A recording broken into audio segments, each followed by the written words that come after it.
All right, we are out here at Bristol for the final street fights of the season. We came out here to DER last week and we did some testing there, and we found out that our launch RPM has just been a little too high. I don't know exactly how it works, but leaving it a lower RPM actually seems as if it's hit the tire a little bit harder and allowed it to grab a hold. So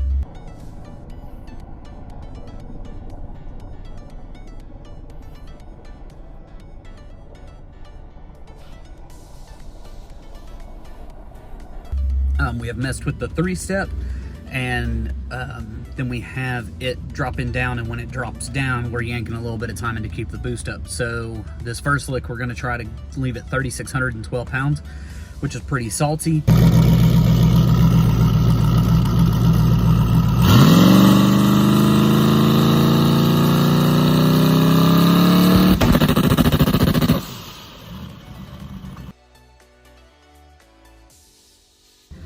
But my buddy Scotty has the car in this tech lane already with my wife, so hopefully we'll be one of the first cars down the track. We'll roll out, pick up some glue, and hopefully this thing will go and we can set a new PB. So the only changes we made to the car is I put a little bit better transmission cooler on it, and other than that, same old, same old. So we're going to see if we can make this thing go down and see if we can't grab a new personal best tonight.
Well, we made one, and yeah.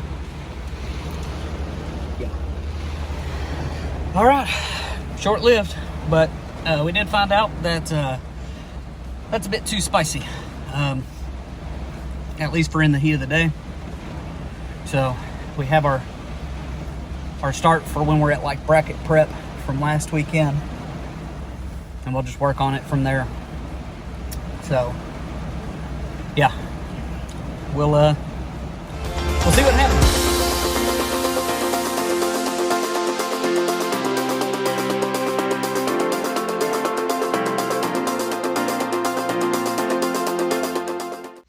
One thing we're going to look at here real fast is look between this wheel and the quarter panel here.